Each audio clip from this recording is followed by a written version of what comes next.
एक तरफ मोनालिसा को सुना, उनके पति को सुना, और उसके बाद मोनालिसा की जो फैमिली है, उसकी दादी जो है, उस पक्ष को भी सुना। शादी के बाद मोनालिसा एक बार फिर चर्चा का केंद्र बन गई है। सोशल मीडिया से लेकर हर कोई मोनालिसा की चर्चा कर रहा है। लेकिन इसी पे बातचीत करने के लिए आज हमारे साथ सनोज मिश्रा जी मौजूद हैं। फिल्म डायरेक्टर हैं जिन्होंने मोनालिसा को पहली फिल्म ऑफर की थी, उनके साथ फिल्म बनाई भी है। सनोज जी, पहला मेरा सवाल आपसे कि आज मोनालिसा एक बार फिर चर्चाओं में आई है। हालांकि आपने जब फिल्म बनाई तब बड़ी चर्चाओं में रही, आपने उनको कास्ट किया, आप फिल्मों में उनको लेकर आए। आज शादी उनकी हुई है, एक तरफ दो धड़े हैं, एक उनको बधाइयां दे रहा है तो दूसरा उसको मतलब नेगेटिव तौर पर देख रहा है, कोई लव जिहाद कह रहा है। आप कैसे देखते हैं सनोज जी? ये बधाइयां देने वाले हैं कट्टरपंथी, इस्लामिक लोग और वामपंथी लोग। जो राष्ट्रवादी लोग हैं उनको पता है कि एक महाकुंभ से जो उत्पन्न हुई थी, एक जो बहुत बड़ा एक आयोजन हुआ था माननीय योगी आदित्यनाथ ने जो किया था, उसकी पवित्रता को किस तरह से पीएफआई के लोगों ने और जो लव जिहाद करने वाला जो ग्रुप हमारे देश में चलता है, जिसको बहुत बड़ी फंडिंग होती है, किस तरह से एक साधारण सी लड़की को ब्रेन वॉश करके और एक सनातन धर्म की जो एक पहचान बन रही थी उसको ले जाकर एक अलग जगह में, जहां मतलब कोई ना जाने, उसको महाराष्ट्र में शादी कर सकते थे, यूपी में कर सकते थे, दिल्ली में कर सकते थे, नहीं किया। इसको लेकर कहाँ गए? केरल जहाँ पर पीएफआई का मेन अड्डा है, जहाँ से फंडिंग होती है, जहाँ पर ऐसी लड़कियाँ जो थोड़ा सा भी पॉपुलर होती हैं हिंदू धर्म में, उनको बरगला करके दूसरी जगह ले जाया जाता है ताकि धर्म पर और समाज में और सनातन धर्म को लेकर गलत मैसेज जाए। और मैं आज बहुत दुखी हूँ। मैं पिछली बार इसी फिल्म को लेकर के जेल गया। इस फिल्म को लेकर के लोगों ने मेरे खिलाफ साजिश की, क्योंकि फिल्म धर्मांतरण पर आधारित है। और जेल जाने पर मुझे उतना तकलीफ़ नहीं हुआ था जितना तकलीफ़ मुझे कल हुई जब इस बात को मैंने सुना कि वो उन्होंने किसी विधर्मी से शादी की, वो भी मंदिर में जाके। अरे शादी ही की थी तो भाई जाके सीधे से आपको कलमा पढ़ लेना चाहिए था। मंदिर में जाकर एक विधर्मी आदमी तमाशा कर रहा है, ये हमारे सनातन धर्म के लिए बहुत बड़ा अपमान है, लेकिन और मेरे लिए बहुत बड़ी बेइज्जती की बात। सनोज जी, फिर ये इससे सवाल एक ये भी है ना कि बहुत संविधान आपको इजाजत देता है। अब जिस तरह से आज डॉक्यूमेंट्स दिखाए गए, प्रेस कॉन्फ्रेंस में उन्होंने कहा कि वो बालिग हैं और संविधान इजाजत देता है कि कोई भी अपने हिसाब से शादी के लिए किसी लड़के या लड़की को चुन सकता है। तो इसमें फिर कैसे जिहाद? इसमें देखिए ब्रेन वॉश की बात होती है। ब्रेन वॉश उस साधारण सी बच्ची का, अभी जिसने दुनिया ही नहीं देखी, उसको तो कुछ भी समझाया जा सकता है। उसको क्या मालूम कि क्या हुआ उसके साथ, और इससे कितना बड़ा नुकसान हुआ है समाज का, देश का, सनातन का, उसको नहीं पता है, उसे जानकारी नहीं है। पढ़ी लिखी होती, कुछ समझदार होती तो उसको इस चीज़ की समझ होती। और इन लोगों को पता था, जो गैंग काम कर रहा है उसके पीछे, उसको पता था कि इसको बहुत आसानी से तोड़ा जा सकता है, इसको इमोशनली बहुत बहकाया जा सकता है। उस घर परिवार में, जिस परिवार ने उसको पाल पोस कर इतना बड़ा किया, और उसके बाप को बरगला करके किस तरह ये लोग लेकर गए वहाँ फिल्म के बहाने कि तुमको कर्नल का रोल मिल रहा है, तुमको जनरल का रोल मिल रहा है। एक हफ्ते पहले मेरी बात हुई जय सिंह जी से, उन्होंने फ़ोन किया कि मैं केरल जाना चाह रहा हूँ। मैंने पूछा किस लिए, तो बोले वहाँ पर एक फिल्म है, कुछ 10 दिन की ट्रेनिंग देंगे वो लोग। तो मैंने कहा ट्रेनिंग वगैरह व्यवस्था मैंने यहाँ करा रखी है, और भी मैं चीज़ों को बढ़ा सकता हूँ। लेकिन उन्होंने मेरी एक बात भी नहीं सुनी और वहाँ पर चले गए। उनको लालच दिया गया था फिल्म का, जबकि इसके पीछे पूरी प्लानिंग थी। वहाँ सब कुछ प्लान करके रखा गया था। आपने देखा होगा कल जब शादी हुई, वहाँ पर बड़े बड़े वहाँ के जो वामपंथी जो नेता हैं, वहाँ के सांसद हैं, वो सारे लोग मौजूद थे उसमें, क्योंकि उनका मकसद ये था, उनका मकसद ही इसको पूरा कराना था। और जय सिंह जी को कल तक नहीं पता चला क्योंकि उनके साथ हुआ क्या। कल शाम को जब मेरी उनसे बात हुई, जब मैंने मीडिया में देखा पहली बार, तो मुझे लगा कि ये सब गॉसिप है। मुझे लगा साउथ वाले अपनी फिल्म को स्टंट देने के लिए, उसको गॉसिप बनाने के लिए ऐसा कर रहे हैं।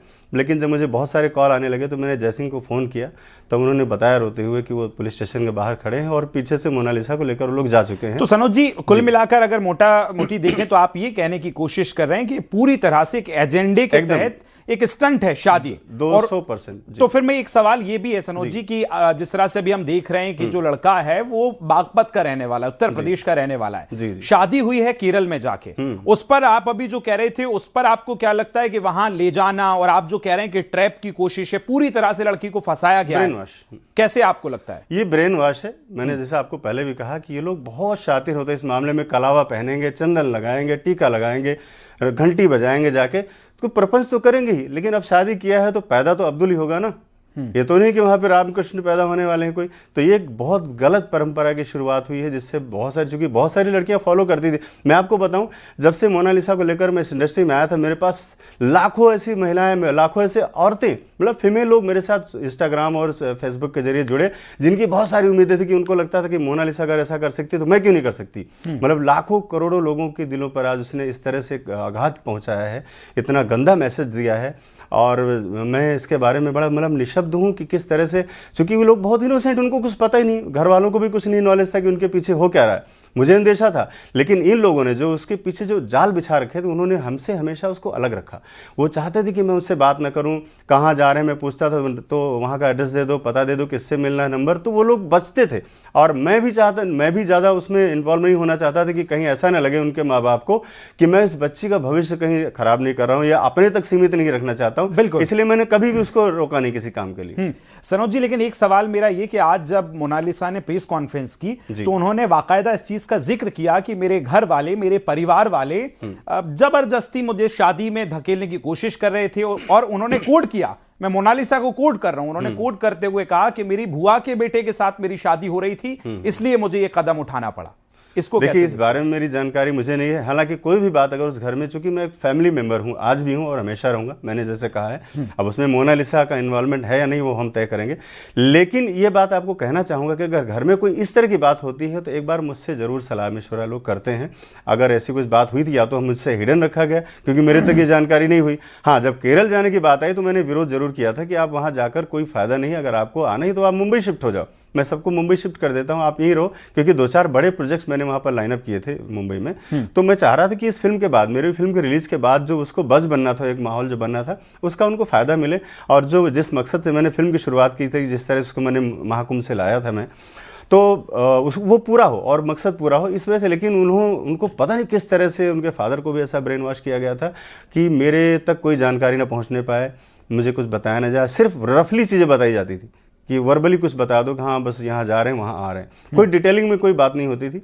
और कल जब ये सारा कुछ हुआ तब ये सारी चीज़ें निकल कर बाहर आई कि वहाँ उनके फादर को वर्दी पहनाई गई, कर्नल के रोल के लिए उनको तमाशा किया गया कि तुम्हारा ऑडिशन हो रहा है। ये सब 8-10 दिन से वहाँ पर चल रहा था। उसके पीछे सारे वामपंथी और PFI के लोग, जो रिटायर्ड लोग हैं, वो लोग मिलकर पूरी सब प्लानिंग करके, शादी कहाँ होनी है, कितने बजे लड़की को कहाँ ले जाना है, सब प्लान पहले ही से था। ये तुरंत कुछ नहीं होता है। तो आप कह दें कि नहीं गए वहाँ बड़े प्यार से शादी कर लिया जाकर, ऐसा कुछ नहीं है। और जैसे कि लड़के के फादर ने मुझे, जय सिंह ने बताया कि वो नहा रहे थे, उसी बीच कमरे से बाहर निकले, देखा मोनालिसा नहीं है। और बाकी बाद में पता चला कि पुलिस में उन्होंने जाके कंप्लेन किया है कि फादर से उनको खतरा है। अब आप बताइए कि एक बाप इस लड़की को लेकर के गया था, इसके सपनों के लिए गाड़ी चलाता हुआ जा रहा था, मुझे वीडियो कॉल पर उन्होंने दिखाया कि केरल के गलियों में घूम रहा है अपनी लड़की को लेकर, और अचानक से उसकी लड़की उसके हाथ से निकल गई, सामने से पुलिस के साथ वो ये आप आज और कल का जिक्र कर रहे हैं, ये बहुत एक्सक्लूसिव खुलासा आप कर रहे हैं कि उसके पिता उसको लेकर गए थे। पिता जब नहाने गए उस दौरान मोनालिसा वहां नहीं मिली, इसकी शिकायत पुलिस से की उन्होंने। हाँ, वहां पुलिस में क्या आपकी बातचीत पूरी क्या हुई है वो जरा? मेरी बातचीत हुई है कि वो पुलिस में जाकर उसने खुद ही कंप्लेन कर दिया कि फादर से मुझे बहुत डर है और मैं इसके साथ प्यार करती हूं। हाँ, केरल में। और फादर को फिर पुलिस में बुलाया गया और वहां पर उसने कंप्लेन की, लेकिन कंप्लेन दर्ज नहीं की गई क्योंकि उसने कहा कि मैं इनको अरेस्टिंग, गिरफ्तारी नहीं चाहती हूं, मैं सिर्फ फ्रीडम चाहती हूं। और ये कह करके वो सारे लोग जो पामबंथी लोग थे, जो वहाँ पर मुसलमानों का गिरोह था, वो ले करके उसको एक तरफ चला गया और बाप अकेला सिर्फ खड़ा रह गया वहाँ पर। सनोज जी, फिर मेरा ये भी सवाल, जिस तरह से हमने देखा और आज मोनालिसा ने भी जिक्र किया कि उसके पिता वही हैं लेकिन वो शादी में शामिल नहीं हुए, तो आपकी जब बातचीत हो पाई हो तो क्या पिता को ये पता था कि अगर वो केरल जा रहे हैं तो वहां मोनालिसा शादी करने वाली है? नहीं, बिल्कुल नहीं जी। एक पैसे का जिक्र नहीं था वहां, तो उनको यह था कि वो कर्नल का रोल करने जा रहे हैं वहां पे, और लड़की की 10 दिन की ट्रेनिंग के बाद शूटिंग चालू हो जाएगी वहां पर, सिर्फ यही था। ये मैटर था ही नहीं, ये तो इन लोगों का प्लान था किसी तरह से इसको निकालो यहाँ से, मध्य प्रदेश से लेके जाओ, क्योंकि यहाँ पर राष्ट्रवादी सरकारें हैं, यहाँ पर इस तरह का कांड नहीं हो सकता, यहाँ बजरंग दल टूट पड़ेगा, विश्व हिंदू परिषद टूट पड़ेगा, शिवसेना वाले मारेंगे। तो इसलिए इन लोगों ने उसको सेफ साइड में लेके गए, जो पूरा गढ़ है, PFI का जो गढ़ है, और उसी के सारे लोग यहाँ बागपत तक तो वही फैले हुए ना। क्या है बागपत में, आप मुझे बताइए? पूरा गढ़ है, वहाँ पर कितने सारे लोग अभी, कितने टेररिस्ट, आतंकवादी सब पकड़े गए। तो ये कुल मिलाकर के जो दिख रहा है कि बड़ा लव जिहाद ये हो गया, मतलब बड़ा अटैचमेंट था, ये था, किस बात का अटैचमेंट था? मुझे ये बात बताइए आप। ना उस धर्म का है, ना मिला है, ना जुला है, सोशल मीडिया पे बातचीत करके सिर्फ उसको ब्रेन वॉश किया क्योंकि वो लड़की बड़ी इनोसेंट थी और उसको कुछ भी समझाया जा सकता था। और मेरे बीच में गैप इसलिए पैदा कर दिया गया कि कहीं मैं उसको सही रास्ता ना बता दूं। सनोज जी, इस पे मैं जरूर आपसे बातचीत करना चाहूंगा क्योंकि हमने देखा कि महाकुंभ के दौरान बड़ी वायरल हुई मोनालिसा, उसके बाद आप पहले शख्स थे जिन्होंने उसको फिल्म लाइन का ऑफर दिया, उसको ग्लैमरस दुनिया दिखाई, उसको पूरे उसके साथ रहे, परिवार के साथ कनेक्ट रहे। जरा ये चीज बताइए कि आपकी दूरी कैसे पड़ी, क्योंकि ये भी हमने खबरें पढ़ी थी कि आपकी बीच में बातचीत बंद हो गई है, फिर पता चलता था कि आप पिता के संपर्क में हैं। ये दूरियां कैसे बढ़ी और क्या इसी को आप ट्रैप कह रहे हैं कि आपकी दूरियां बढ़ाई गई? हाँ, बिल्कुल बढ़ाई गई। एक्चुअल में क्या, कुछ हमारे ऐसे भी लोग थे इसमें जिनको मैंने अपॉइंट किया हुआ था वहां पर कि आप उनको शिक्षण और प्रशिक्षण देंगे, कुछ नाच गाने का, एक्टिंग का, पढ़ाई लिखाई का, क्योंकि मैं पूरा समय नहीं दे पाता था, मैं मुंबई में रहता हूँ। तो मैंने कुछ लोग वहां पर अपॉइंट किए थे।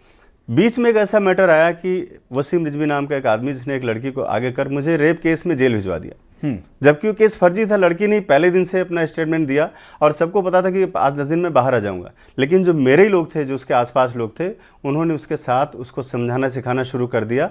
और जब मैं जेल में था उसी दौरान मैं देख रहा हूँ कि पैसा मेरा खर्च हो रहा है, रिस्क मैंने लिया। जब गांव में लोग भाग करके चले गए तो वहाँ पूछने वाला कोई नहीं था, मैं वहाँ से उठा करके मैं लाया हूँ और किसी और के साथ उसका गाना शूट हो रहा है, लोग नाच रहे हैं, गा रहे हैं और मैं जेल में बंद हूँ। तो ये मेरे लिए सबसे बड़ा शॉकिंग तो यही था कि ये लोग इतना कैसे कर सकते हैं, मतलब इतना तो नहीं, 5-10 दिन तो इंतजार कर सकते हैं। मेरी वाइफ मुझे मिलने के लिए आई तो मैंने भी उनसे भी यही कहा था कि उनको कोई तकलीफ नहीं होनी चाहिए, उनको और 1-2 लाख रुपए भेज दो इन केस अगर उनको कुछ ज़रूरत पड़ती है तो, ताकि मैं अगर जेल में हो सकता है संकोच बस कुछ न कह पाते हों, लेकिन वहाँ पर जो इर्द गिर्द हमारे लोग थे उन्होंने उनको पहले से बहकाना, फुसलाना और मेरे अगेंस्ट में ले जाना शुरू कर दिया। बिकॉज ऑफ वो वहाँ पर ब्रोकरेज करने लगे थे, छोटे छोटे प्रोग्राम कराकर वहाँ से पैसे लेना और बीच में दलाली खाना, इस तरह से। तो मेरे आसपास एक ऐसा डर का माहौल पैदा हो गया कि मैं जब बाहर निकल के आया तो मुझे लगा ऐसा ना हो कि मेरी फिल्म कहीं बंद हो जाए, क्योंकि बहुत सारा उसमें पैसा खर्च हो चुका था, मान सम्मान से इज्जत मिट्टी में मिल चुकी थी, हमारी जेल में होकर आ चुका था।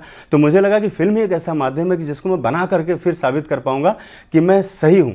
और मुझे बता रहा हूँ कि मुझे जेल में जाने में कभी इतना तकलीफ नहीं हुआ जितनी तकलीफ मुझे कल से हो रही है, क्योंकि मैं फिल्म बनाकर जीत गया था, लेकिन यहाँ आने के बाद सनोज जी फिर मेरा धर्मांतरण ने मुझे हरा दिया। ठीक है, चूंकि मोनालिसा आपके बहुत करीब थी, एक बड़े भाई के तौर पर एक रिश्ता आपका उसके साथ था, आपने उसको गाइड किया, आगे दिया, दिशा दी, पहचान दी, फेम दिया। मेरा सवाल ये है, कभी आपको कुछ इस तरह का लगा इस दौरान कि मोनालिसा किसी के संपर्क में है, किसी से बातचीत कर रही है, या उसने जिस तरह से बताया कि उसका अफेयर हुआ, लव हुआ और उसके बाद फिर आप शादी हुई, आपको कुछ अंदाजा था इसके बारे में? नहीं, इस बारे में जानकारी नहीं थी। और दूसरी बात मैं एक आपको बताना और चाहूँगा कि जेल से आने के बाद जिस तरह से लोगों ने मेरी इमेज खराब करने की कोशिश की थी, तो मैं मोनालिसा से कम बात करता था, मतलब जहाँ तक ज़रूरत होती थी। या तो हम लोग सेट पर जैसे रहे 2-3 महीने तक, तो वहाँ उसको सीन समझाना, सारा डिटेलिंग, लेकिन मैं बिना वजह फ़ोन करके उसका ब्रेन वॉश करना या पूछना कि तुम्हारा किसी से अफेयर है क्या नहीं, ये कभी नहीं करता। जो ज़रूरत होती थी कि भाई एक वीडियो बनाना है, इस पर डायलॉग बोलकर मुझे भेज दो, बस उतनी ही बात करता था। हाँ, बातचीत में करता था जयसिंह से, उनके फादर से मेरी बातचीत होती थी, और मुझे ये लगता था कि कहीं बंजारों को ये ना लगे कि ये गलत आदमी है या हमारी लड़की को कुछ भड़का फुसला रहा है, इसलिए मैं कभी भी फ़ोन करते नहीं था। और बात भी करता था तो उनके फादर के थ्रू करता, मतलब फादर को फ़ोन करता था मैं, वो उससे बात करता। ठीक है सर, चूंकि अब समय की कमी है, मेरा एक आखिरी सवाल आपसे ये रहेगा कि लोग सोशल मीडिया पे ये भी कह रहे हैं कि अगर शादी होनी थी तो उसको, अगर आप लव जिहाद कह रहे हैं तो वो कन्वर्ट भी कर सकता था, उसके बाद निकाह भी हो सकता था, लेकिन आज मोनालिसा ने अपनी प्रेस कॉन्फ्रेंस में जिक्र किया कि हमने हिंदू रीति रिवाज से शादी की है, फिर आप उसे लव जिहाद कैसे कह सकते हैं? बड़ी शर्म की बात है जो इस तरह के लोग बातें करते हैं और सुनते हैं, जो ये बोल रहे हैं कि मैंने धर्म नहीं परिवर्तन किया, वो बोल रहे हैं मैंने धर्म परिवर्तन नहीं किया। ये सिर्फ बकवास से ज़्यादा कुछ भी नहीं है। जब शादी किसी के साथ हो गई है तो पति में नाम उसका लिखा जाएगा, बच्चा पैदा होगा अब्दुल, तो अब उसकी बच्चा क्या है, परिवर्तन किया हो चाहे ना कि बचता क्या है। बहुत सारी अलग अलग प्रतिक्रियाएं जो हैं सोशल मीडिया पर भी देखने को मिल रही हैं, कोई उसे सही ठहरा रहा है तो कोई उसे लव जिहाद की शक्ल में देख रहा है। फिलहाल सनोज जी, आपका बहुत शुक्रिया हमारे साथ जुड़ने के लिए, बातचीत करने के लिए।